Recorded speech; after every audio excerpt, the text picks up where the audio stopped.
నేను సెక్స్లో బాగానే ఎంజాయ్ చేస్తాను, బాగా ఎక్సైట్ అవుతాను. ఆ సమయంలో నాకు ఏదో అయిపోతుంది.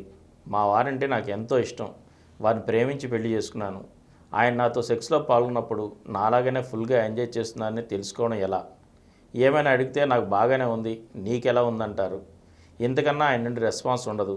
అందుకనే నాకు ఒక డౌట్ ఏర్పడింది. ఆయన సెక్స్ ఎంజాయ్ చేస్తున్నట్లా లేదా, మా వారు సుఖపడుతున్నట్లు తెలుసుకోవడం ఎలా? సెక్స్లో ఎక్సైట్ అవ్వడం, దాంట్లో అనుభూతి పొందడం అనేది మగవాళ్ళైనా ఆడవాళ్ళని ఒకటేలా ఉంటుంది, భార్యకైనా భర్తకైనా ఒకటేలా ఉంటుంది. కానీ కొంతమంది ఏమో ఎక్స్ప్రెసివ్గా ఉంటారు. ఎక్స్ప్రెసివ్గా అంటే వాళ్ళు ఏ రకంగా వాళ్ళకి మంచి ఎక్సైటింగ్ అనిపించింది, ఎంత థ్రిల్లింగ్ అనిపించింది, ఎంత తీయగా అనిపించింది, ఎంత హాయిగా అనిపించింది, అసలు మాటల్లో చెప్పలేనంత ఆ మనిషిని కుదిపేసింది అని వాళ్ళు ఎక్స్ప్రెసివ్గా ఉంటారు. వాళ్ళు మాటల్లో చెప్తారు, వాళ్ళు ఫీల్ అవుతారు. కానీ కొంతమంది ఎక్స్ప్రెసివ్గా ఉండరు, అంటే వాళ్ళు చెప్పడం చేత కాదు. బట్ వాళ్ళ మనసులో వాళ్ళు ఆ రకమైనటువంటి ఆ అనుభూతి మాత్రం పొందుతారు. కానీ ఎలా అనిపించిందంటే వాళ్ళు చదివి చేత కాదు, చాలామంది చేత కాదు. నాకు చాలా బాగుంది ఈ అనొచ్చు. ఆమె లేదు, ఈమె ఉంది, ఈమె చాలా ఏమిటో అయిపోతుంది, నాకు ఏదో అయిపోతుంది, ఆ టైంలో నాకు చెప్పలేంత అనుభూతి కలుగుతుంది అని ఈవిడ ఉంటుంది.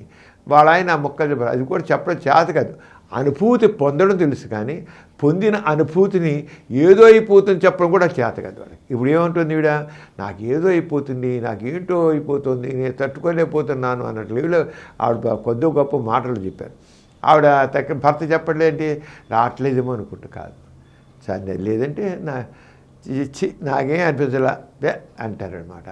అలా అనలేదంటే అర్థం ఏంటంటే వాళ్ళు అనుభూతి పొందారు, సమాన సంజ్ఞానం పొందారు. పొందకపోతే మాత్రం నాకు ఇంకా ఏంటో లోపం ఉంది మాత్రం అంటారు. లోపంగా ఉంది, నాకేమి అనిపించట్లేదు మాత్రం అనిపిస్తుంది. అది వారు ఏమి అనిపించట్లేదు మాత్రం ఒక ముక్క అడగలరు. ఎవరైనా అది లేడీ కావచ్చు, జెంట్స్ కావచ్చు, ఎవరైనా చెప్తారు. అంచేత ఎవరికైనా సరే ఆ ఫీల్ గుడ్ హార్మోన్స్ అనేది సెక్స్లో పాల్గొని వస్తాయి. డోపమిన్ మనిషి మూడు పెంచేస్తుంది, బాగా పెంచుతుంది, ఇంకా పెంచుతుంది, ఎక్కడ లేని ఒక థ్రిల్ని కలిగిస్తుంది. వాటిపైన ఆక్సిటోసిన్ ఇంకా మనసుని కట్టేస్తుంది, బాగా కట్టేస్తుంది. ఆ మనసుని దాంట్లో కుదిపేస్తుంది. తర్వాత ఇక సెరటనిన్ ఉంది. సెరటనిన్ కూడా మనసులో ఆ డిప్రెషన్స్ని పోగొట్టేసేసి మంచి మూడుని పెంచుతుంది. డోపమైన్కి హెల్ప్ చేస్తుంది. సెరటనిన్ డోపమైన్ హెల్ప్ చేస్తుంది, ఆక్సిటోసిన్కి హెల్ప్ చేస్తుంది, వాటి ఒక అనుభూతి చక్కగా వచ్చేట్టు చేస్తుంది అనమాట. అంచేత అది బాగానే ఉన్నట్లెక్క, లేకపోతే లేవని చెప్తారు వాళ్ళు. అంచేత దాని గురించి ఏదో మా ఆయన చెప్పట్లేదు, ఆయనకి ఉందో లేదో అని కూడా మాత్రం కరెక్ట్ కాదు.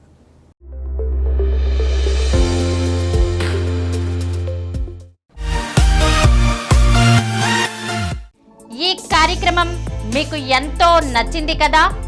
ఇటువంటి మరిన్ని వీడియోల కోసం అనతి కాలంలోనే 20 కోట్ల వ్యూస్ సాధించిన డాక్టర్ సమరం మల్టీ ఛానల్ నెట్వర్క్ సమర్పించు సమరం మీకోసం ఛానల్కు సబ్స్క్రైబ్ చేయండి, లైక్ చేయండి, మీ ఫ్రెండ్స్కి షేర్ చేయండి. అలాగే ప్రక్కనున్న గంట సింబల్ని ప్రెస్ చేయడం మర్చిపోకండి. Please download Samaram Channels app from Google Play Store and watch your favorite channels. Click the bell icon and subscribe to the channels.